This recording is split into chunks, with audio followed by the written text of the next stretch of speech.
Big thanks to Kettlejoe for sponsoring this episode. Winter has most definitely arrived. It's cold outside, but I still want to barbecue. You still want to barbecue.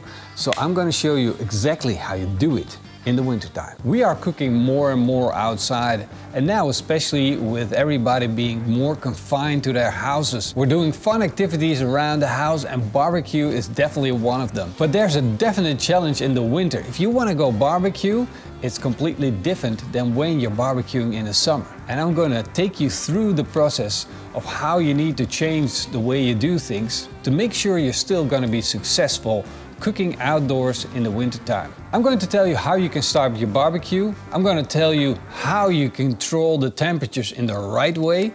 And I'm going to give you many more tips and tricks to make sure you get through the winter without accidents or failures in barbecue. The first thing that we need to address are frozen barbecues. And it all begins with the prevention of getting a frozen barbecue. Barbecues freeze up when there's a lot of moisture outside and it's cold. So you want to find a spot where it's A, not cold, or B, not moist. Which means you don't want to leave it outside like this, where the barbecue can get moist and freeze up. You would rather put your barbecue under a shelter like this, or maybe a more realistic version of that, or you can put it in a place like this, a shed where it's comfortable, sheltered, you're sure that there's no rain, and that way your barbecue won't freeze shut. If your barbecue did freeze up and you can't get it open, this is not the way to open it.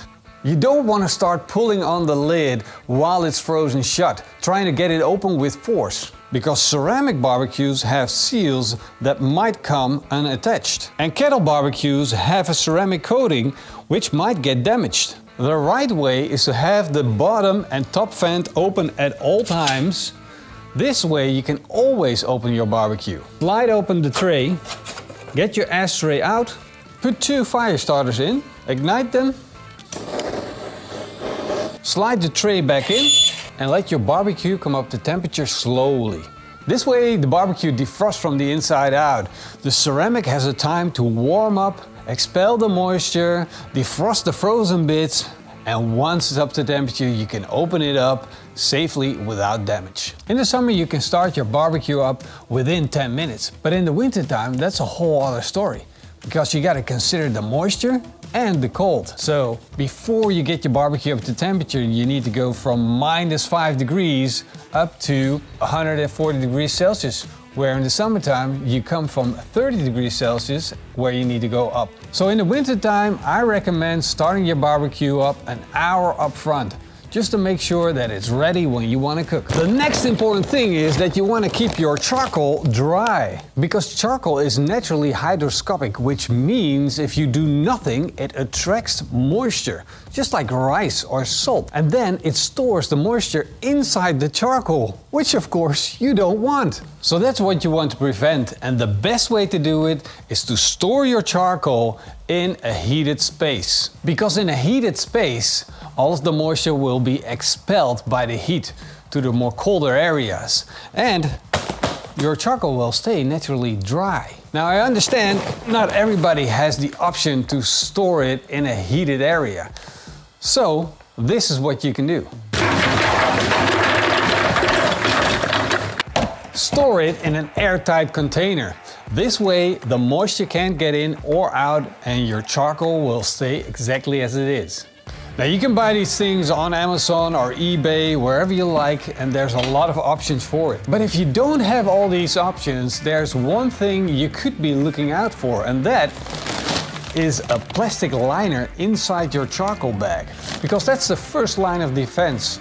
In transport, in storage at the local barbecue shop, and in your shed. The next thing you need to consider is wind, because wind, especially cold wind, takes a lot of energy out of your barbecue. With ceramic barbecues that's less of a problem, but when you got, for instance, a kettlegrill, which is a metal barbecue, it's going to extract so much energy out of your barbecue that you're potentially going to be cooking one side of your roast while the other side of the roast is still cold. Instead, you want to look for a sheltered area where the wind has no effect on the barbecue, like we got here. I'm building a sheltered area right here with a glass wall that keeps the wind out of my cooking area. And the last thing that you need to consider is the vents and the wind direction.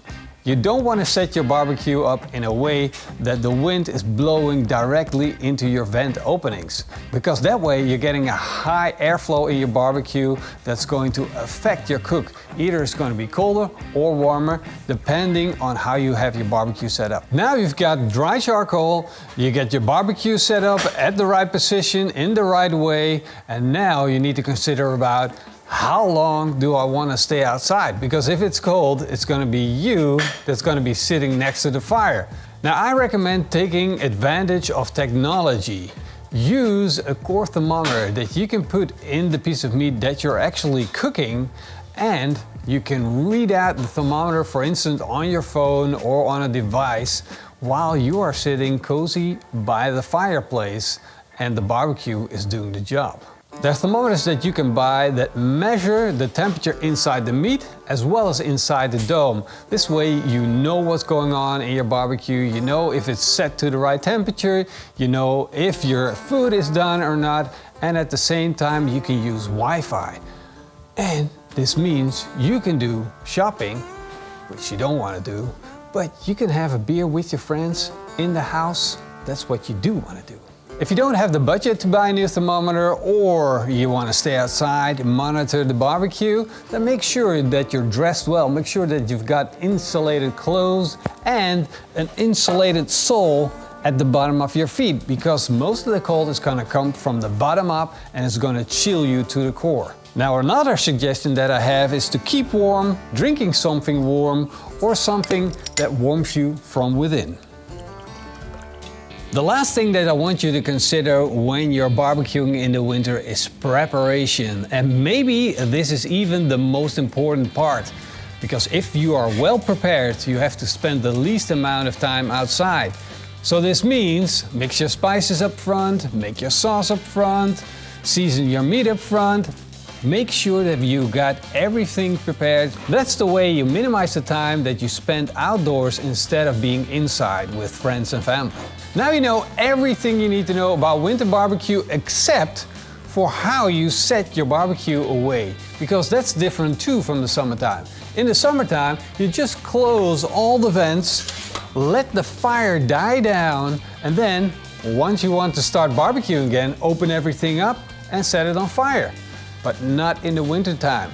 We want to have all the vents set open, let the charcoal burn up fully so there's no charcoal left inside your barbecue, and the vents are open so in case it freezes shut, you can warm it up with one of those fire starters. So you're not gonna feed me?